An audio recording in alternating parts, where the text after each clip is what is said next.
Ahí está. Bueno, vamos a ver en esta clase de integración escolar, ¿qué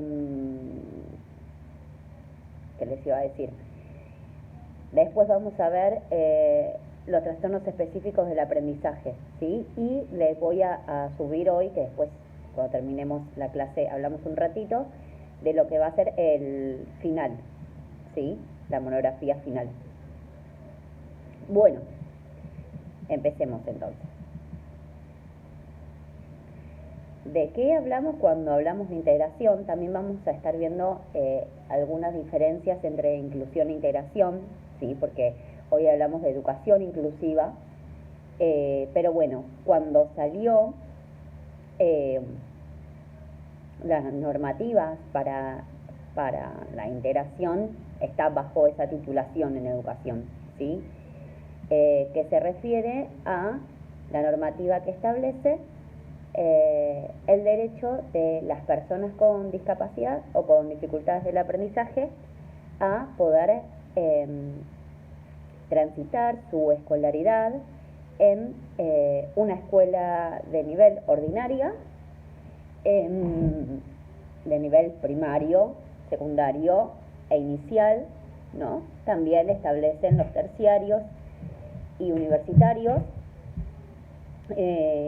y que bueno, dichas instituciones deben de accionar, ¿no? Y contemplar las necesidades educativas especiales de su alumnado y realizar los proyectos de inclusión correspondientes.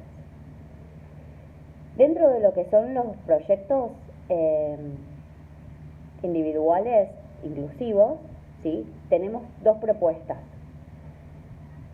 En primer lugar, todas las instituciones, de todas maneras, deben de tener siempre el proyecto pedagógico individual, ¿sí? Para el alumno que tenga dificultades.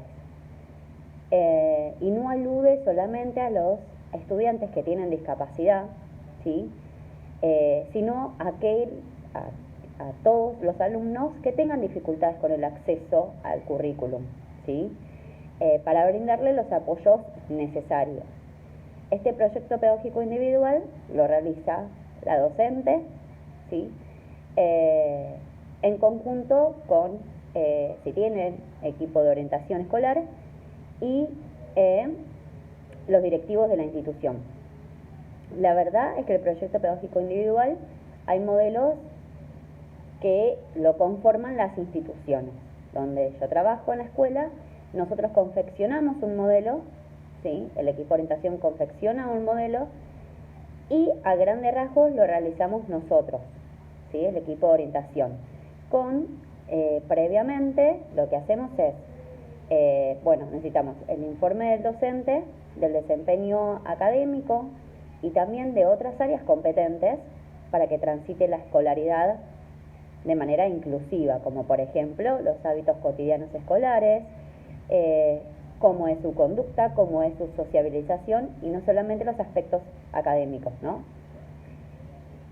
Luego de ese informe, lo que nosotros hacemos es observar, ¿no? Las producciones, las fortalezas y los desafíos que presentan esos alumnos, y confeccionamos la propuesta. Cuando tenemos la propuesta, informamos a la familia, ¿no? Realizamos una reunión en donde la familia concuerde y esté de acuerdo con las orientaciones que brindamos, y obviamente se hace extensivo a los docentes involucrados, es decir, para tener el docente de aula y los docentes de áreas especiales, ¿sí? Y en el caso del secundario, bueno, los profesores, ¿no? Y entonces lo realizamos de esa manera. Ahora me voy a fijar, no tengo la compu 1 para mostrarles más o menos, pero bueno, se hace tomando los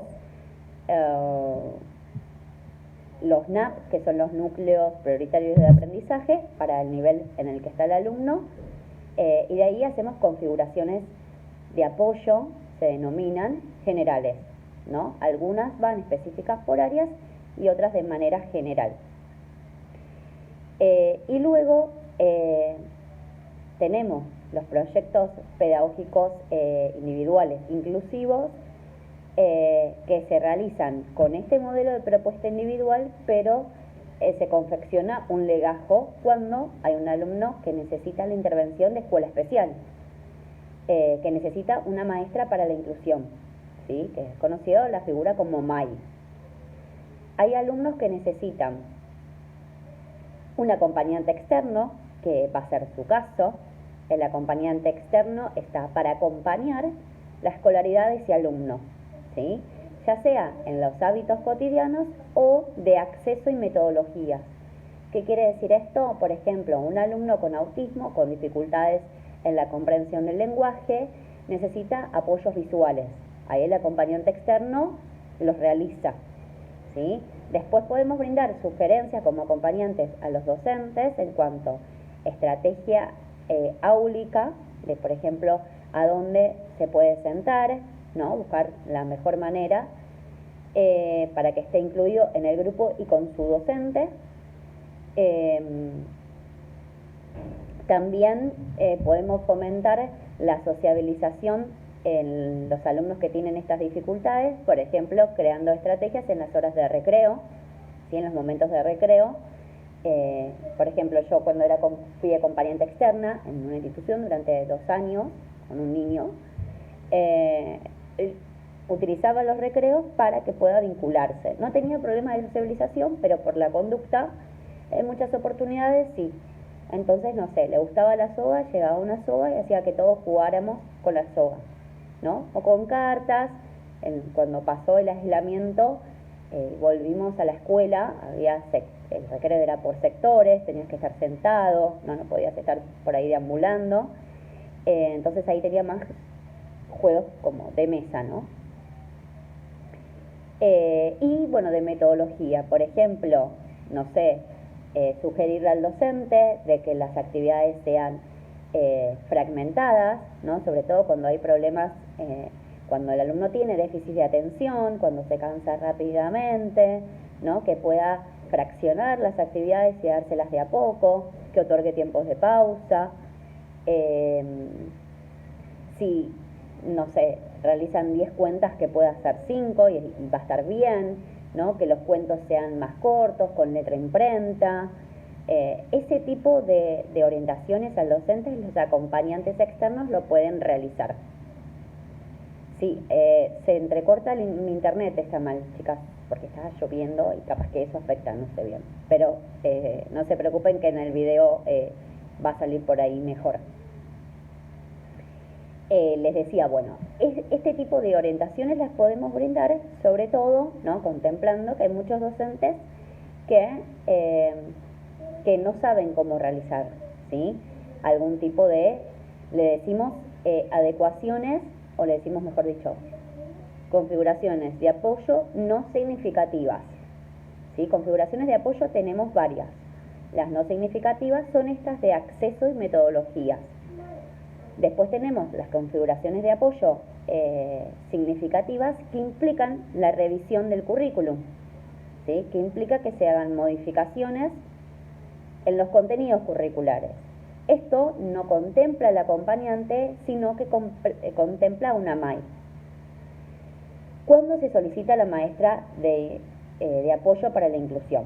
Como dije, el acompañante externo está para acompañar la trayectoria educativa, pero no se involucra en los contenidos curriculares, ¿sí? Hay alumnos que tienen dificultades conductuales, ¿no? O de sociabilización, en el lenguaje, pero que no compromete su desempeño académico, y que con unas configuraciones de apoyo no significativas, de metodología, puede nivelar y puede acceder al contenido curricular. Cuando vemos que hay alumnos que tienen muchas dificultades con el acceso al currículum, ¿sí? Que continuamente hay que darle apoyos que son más significativos, cuando por ejemplo están muy por debajo del nivel esperable, ¿no? Lo que se hace es pedir esta solicitud de MAI. Pero anteriormente a eso hay que pasar una serie de etapas, ¿sí? En primer término, cuando un alumno, cualquiera que fuese, tiene dificultades en el acceso al currículum, la docente, sí o sí, tiene que hacerle configuraciones de apoyo a ese alumno, ¿sí? Intervenir para ver si el alumno puede acceder. Cuando después de que la docente realizó las intervenciones sigue sin dar resultado, se solicita la intervención del equipo de orientación escolar. Cuando después de las intervenciones del equipo de orientación escolar sigue sin dar resultado, ¿sí? Que hasta ahí tendríamos el proyecto pedagógico individual, ¿sí? Cuando esto no da resultado, se solicita que el equipo de orientación escolar de escuela especial pueda venir a evaluar al alumno. Y en común criterio de la escuela ordinaria y la escuela especial es que se decide si ese alumno necesita una maestra para la inclusión. Y se empieza a armar un legajo que lleva un montón de cosas, ¿no? Pero que ese legajo lo que va a implicar es a justificar por qué este alumno, y va a dar cuenta de por qué este alumno necesita la intervención de una maestra para la inclusión. La intervención de las MAI tenemos, obviamente, de escuela especial pública y de escuela especial privada si el alumno cuenta con una obra social, ¿sí? De escuela especial pública hay listas de espera de casi 2 años. De escuela especial privada hay lista de espera de casi 1 año, ¿sí? Puede que en el trayecto de todo un año escolar nunca llegue la maestra para la inclusión, ¿sí? Y también hay muchas trabas más de tipo burocráticas de las obras sociales, que si ese alumno ya cuenta con un acompañante externo, es más difícil y engorroso que también la obra social apruebe, además del acompañante, la intervención, ¿no?, de escuela especial. Pero bueno, eso es un poco de cómo cómo se lleva adelante los procesos de inclusión y de todos los pasos burocráticos que hay que seguir, ¿sí? Pero en primer término, dejar bien especificado que siempre la primera acción está a cargo del docente, ¿sí? Y como decía recién, hay alumnos que en un principio no necesitan MAI sino un acompañante externo, ¿no? Sobre todo aparece en esto que mencionaba, ¿no? Los alumnos que tienen más dificultades de tipo conductuales, en aquellos alumnos que tienen dificultades para sociabilizar, para comunicarse, ¿sí? Pero que no necesitan de una maestra para la inclusión. Y esta necesidad puede surgir luego también, ¿sí? No se deja como cerrado, pero sí, cada escuela debe de tener el proyecto pedagógico individual para ese alumno, ¿sí? Cuando nosotros hablamos de necesidades educativas especiales, como mencionaba recién, no se hace mención solamente a los alumnos con discapacidad, sino a todos aquellos alumnos que tienen dificultades en el acceso al currículum, ¿sí?, de cualquier índole. Esto que decía recién, por ejemplo, un alumno con TDAH no tiene dificultades académicas severas, puede tener dificultades respecto al déficit atencional, ¿no? Entonces necesita tiempos de pausa, necesita actividades que sean más cortitas, ¿sí? Alumnos que tienen dificultades en la comprensión del lenguaje necesitan apoyos visuales, necesitan consignas cortas y claras, ¿sí? Y esto surge, ¿no?, de contemplar y concebir de que cada alumno tiene propias maneras de aprender, propias maneras de demostrar lo que ha aprendido, ¿sí? Que todos vienen de contextos que son muy diferentes, que tienen familias diferentes, ¿no? Y algunos que apoyan más o acompañan más las trayectorias educativas de sus hijos, otros que a lo mejor no tanto, que todos vienen de procedencias diferentes, con trayectorias escolares previas que son diferentes, con conocimientos y aprendizajes basados en la experiencia que son diferentes, ¿sí? Y la educación debe de contemplar estas diferencias para poder ofrecer una educación de calidad y que sea accesible a todos. Bien, esto que decía, bueno, la igualdad de oportunidades que debe ofrecerse a todos. Y los ejes que propuso la provincia de Buenos Aires es, bueno, la calidad de aprendizajes, la aptitud para realizar nuevos aprendizajes, aprendizajes que sean críticos, es decir, no aprendizajes mecanizados, sino aprendizajes que impliquen, que los alumnos signifiquen eso que han aprendido. Muchas veces lo que ocurre es que hay docentes que son muy estructurados y rígidos respecto al currículum. Pero me gusta mucho mencionar el DUA, ¿sí? Esto lo vemos más en el curso de integración, que significa el diseño universal de aprendizaje, que establece que el currículum debe de ser flexible y adaptarse al contexto y al grupo heterogéneo de alumnos que presentan las aulas. No es un currículum que es para todos, no hay un contenido que se baje de una manera en la que todos puedan acceder, ¿sí? Sino poder revisar eso, ¿no? Que implica revisar las prácticas docentes. También algo importante que plantea los ejes propuestos tiene que ver con la aptitud para ingresar al mundo del trabajo. En educación, cuando los alumnos que tienen discapacidad terminan su tránsito por la escolaridad de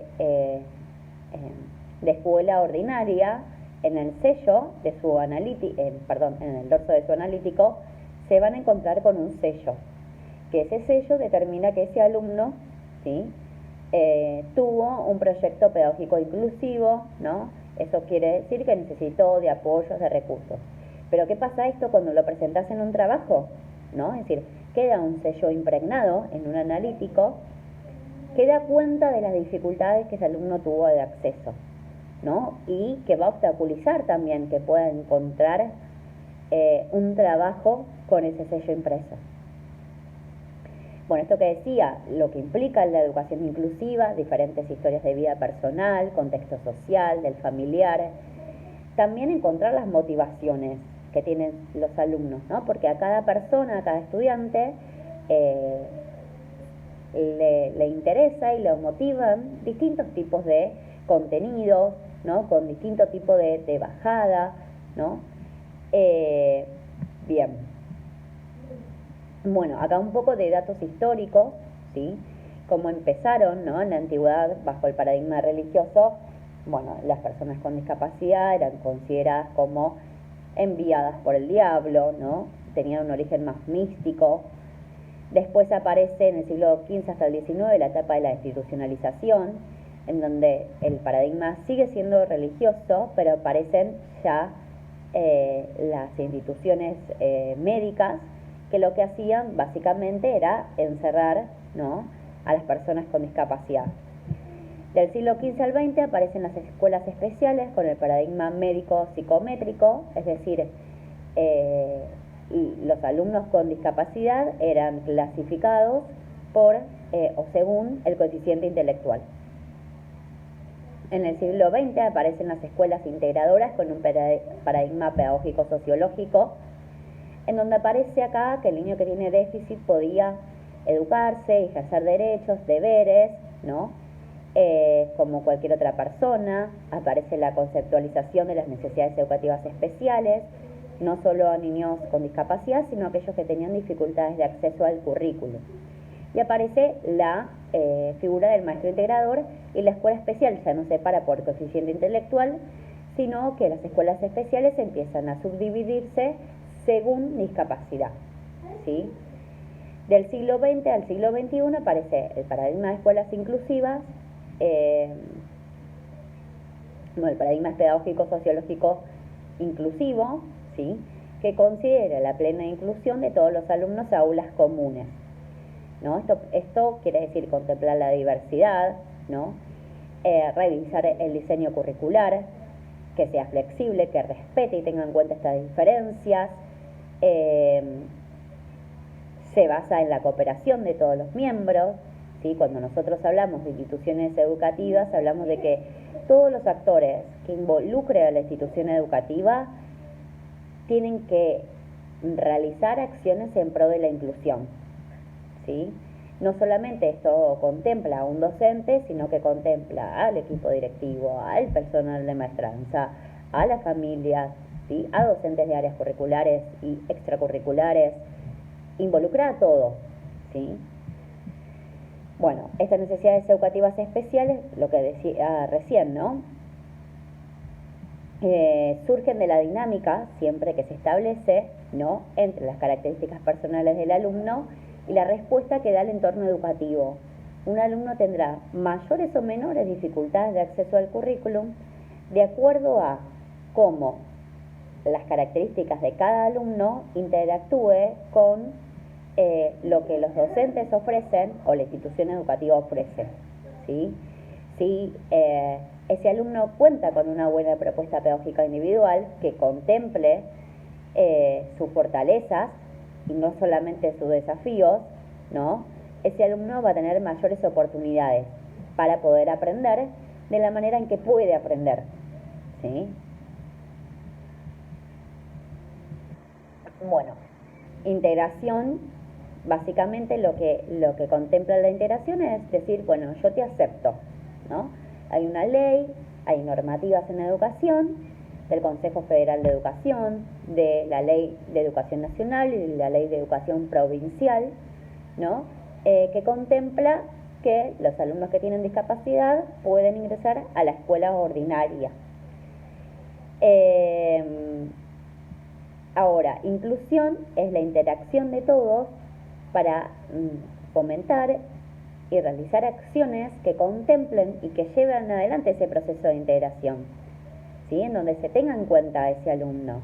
Esto establece un montón de desafíos en las instituciones educativas,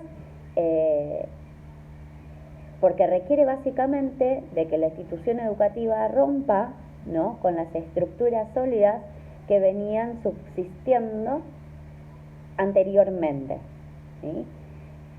Esto quiere decir que, por ejemplo, se deben contemplar los recreos, se deben contemplar los actos escolares, ¿no? Es decir, un montón de situaciones, de contexto escolar, para que ese alumno verdaderamente goce de inclusión. Algunas diferencias: la escuela integradora está centrada en el diagnóstico, pero la escuela inclusiva está basada en la resolución de problemas de colaboración entre todos los miembros, ¿no?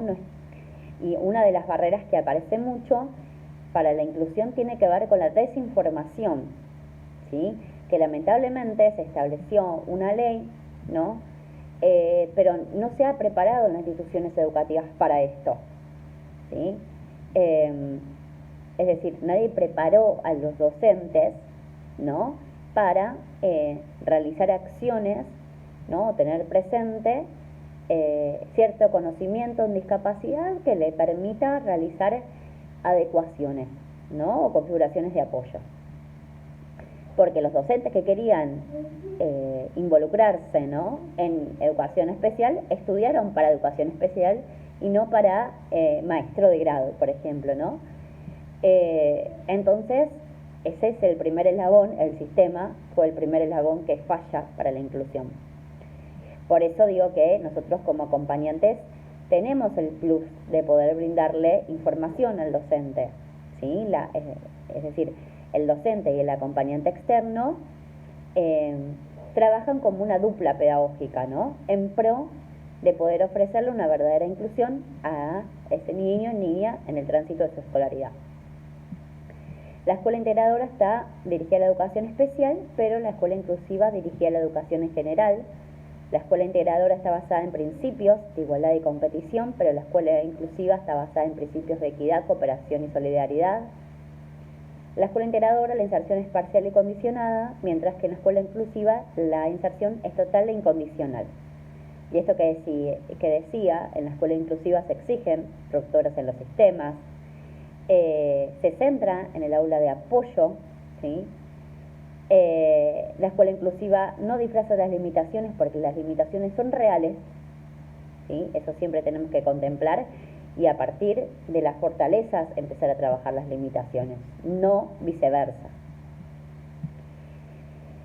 Lo que es la integración y el equipo Bueno, a veces interviene, como dije, la escuela especial, cuando hay un alumno que tiene dificultades académicas severas, y esto, ¿no? Adopta distintas modalidades de acuerdo con las particularidades de cada alumno, ¿sí? Como decía, puede un alumno necesitar acompañante externo, o necesitar maestra para la inclusión, o necesitar de ambas figuras. Bueno, este es un Power medio viejo, pero las adaptaciones curriculares en realidad hoy se denominan configuraciones de apoyo. La verdad es que en el ámbito de educación la terminología va cambiando constantemente, que es un mecanismo, ¿no?, como explicaba hace un ratito, que permite poder contemplar las particularidades de cada alumno y poder realizar acciones pertinentes, ¿no?, que pueden ser, como dije, significativas o no significativas, en el proceso de enseñanza-aprendizaje, ¿no?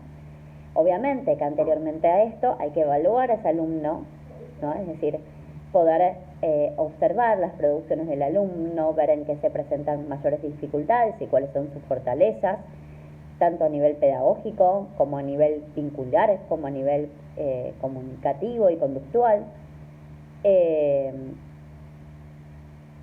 Y también, bueno, estas configuraciones de apoyo deben hacer referencia a la secuencia y a la organización de todos los contenidos, ¿sí? Bueno, el proyecto de integración educativa es el PIE, que en realidad es un proyecto institucional, ¿sí?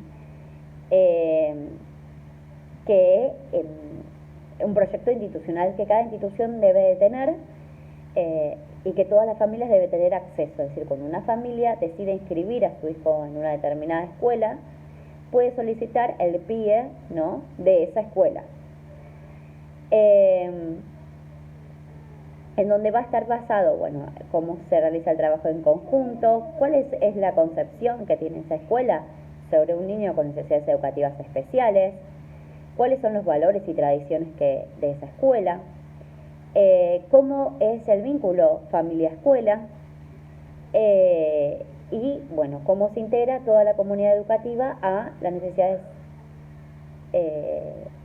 especiales de los niños que tienen proyectos de integración. Bueno, esto es algo que les agregué yo como medio aparte, que me gusta siempre hablar de que los diagnósticos pedagógicos, en mi caso psicopedagógicos, se escriben siempre en lápiz y que no es una etiqueta, ¿sí? Hoy un día un alumno puede presentar una dificultad y mañana esa dificultad no va a estar. Y contemplar siempre que cuando hablamos de alumnos estamos hablando de niños, adolescentes en proceso de crecimiento, ¿no?, en donde siempre cualquier factor contextual puede tener implicancias en su proceso de aprendizaje. Un niño que no se alimentó bien puede tener dificultades en el aprendizaje. Un niño que provenga de un ambiente familiar que no es óptimo puede tener dificultades en el aprendizaje, y no siempre las dificultades en el aprendizaje refieren a que hay un alumno que tiene una discapacidad, ¿no? Porque hoy en día es común en las escuelas, y lo escucho muy a menudo, ¿no?, en docentes, etiquetar a sus alumnos, ¿no?, como diciendo, este tiene hiperactividad, este tiene tal cosa, hablando de los desafíos que presenta un alumno, ¿no?, sin contemplar un montón de otras situaciones que pueden aparecer, ¿sí?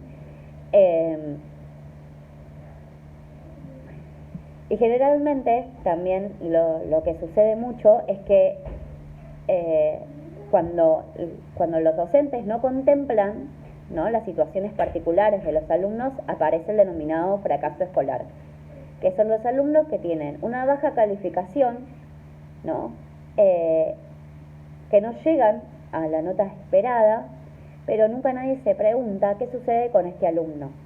Y acá hay muchísimas cosas. Puede ser que esa dificultad resida en que no le interesa ese contenido, ¿no?, que no lo encuentra motivante. Siempre a mí me gusta mucho hablar del sistema piramidal en educación, ¿no?, que hace contemplar el para qué y el por qué de un aprendizaje. Los alumnos tienen que poder saber y poder contemplar el para qué de lo que están aprendiendo. Es decir, encontrarle sentido. Decir, esto me sirve para después tal cosa, ¿no? Aprendizaje significativo. Y el docente debe de crear estrategias didácticas que contemple justamente las motivaciones de su alumnado, ¿no? Y lamentablemente muchos de estos obstáculos que no son contemplados y que llevan al fracaso escolar de un alumno es la primera causa de la diserción escolar, sobre todo en adolescentes, ¿no?, a nivel secundario, de por qué abandonan a la escuela. No encuentran los apoyos suficientes, alguien que los entienda, ¿no? La educación pública está decayendo, ¿sí? Porque también hay familias que no se comprometen, docentes e instituciones educativas que no se comprometen tampoco, ¿no? Y que lleva a que hoy la educación no sea una prioridad, cuando en realidad la educación lleva a mejores oportunidades, ¿no? Bueno, esto que decía hace un ratito, qué aspectos evaluamos en el alumno para poder contemplar sus desafíos y fortalezas.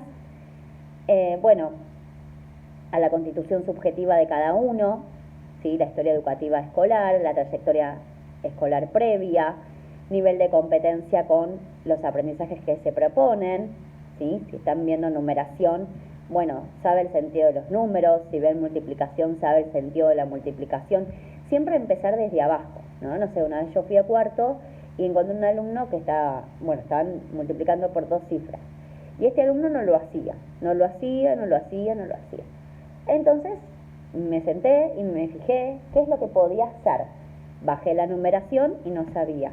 No sabía qué era multiplicar y todo el grupo estaba viendo multiplicaciones por 2 cifras. Pero un alumno no, porque tampoco sabía qué era multiplicar, ni siquiera por una cifra. Entonces le di una tabla, tampoco lo pudo hacer con una tabla pitagórica, porque no sabía el sentido. Entonces empecé a hacerle apoyos visuales, ¿no? Empecé con dibujitos para explicarle qué era la multiplicación y de a poco poder ir incrementando su nivel, ¿no?, de competencia. Y después nos encontramos con problemas más graves escolares, ¿no?, en el aprendizaje a medida que van pasando de año también, ¿no? Bueno, el estilo de aprendizaje, que es esto, ¿no? De qué manera este alumno accede a el contenido. Los equipos que intervienen, ¿sí?, se hacen acuerdos de carácter pedagógico didáctico, hay un estado inicial, un seguimiento de una evaluación siempre. En los proyectos pedagógicos individuales realizamos las orientaciones y después se evalúa y se hace seguimiento de cómo esas orientaciones funcionen para ver si están bien, hay que cambiarlas, hay que ajustarlas. Los equipos que intervienen, ¿sí?, ya sea de carácter de escuela de nivel, escuela ordinaria o de escuela especial, siempre hacen una valoración pluridimensional, ¿sí?, con las características relevadas del diagnóstico, los datos del contexto familiar, social, educativo y económico, el docente y las características del contexto escolar, el proyecto del aula, ¿sí?, cómo son las intervenciones didácticas y los apoyos, las configuraciones de apoyo que se fueron realizando. Bueno, este es el rol del acompañante que ya les decía, ¿no? Contribuir a la realización de las actividades de la vida cotidiana que la persona no realiza por sí misma. Y esta es la resolución para que se la anoten y la tengan presente, ¿sí? La resolución 782/13, que establece el accionar de un acompañante dentro de las instituciones educativas para regular el ingreso y precisar el alcance y la intervención. No somos un cargo docente, siempre el docente va a ser la figura de autoridad, y no reemplazamos a la intervención docente ni sustituimos tampoco a lo que es la maestra para la inclusión. Es importante que sepan de que hay muchas instituciones educativas que no saben ¿no? O no conocen las diferencias entre un acompañante externo y una maestra de apoyo para la inclusión, ¿sí? Y es necesario que también uno como acompañante pueda centrar, ¿no? Con su plan de trabajo, ¿no? Justificar con su encuadre, justificar cuál es el rol, ¿sí? Para que no haya dificultades, ¿sí? Una vez me solicitaron, por ejemplo, en una escuela que realicé un proyecto pedagógico individual, y yo lo que le dije es que no era mi trabajo, ¿no? Que no era una maestra para la inclusión, que tampoco lo tendría que hacer yo, y que yo acompañaba el proceso de inclusión del alumno, porque tenía más dificultades conductuales, pero que su nivel académico no estaba comprometido y que él podía acceder al currículo.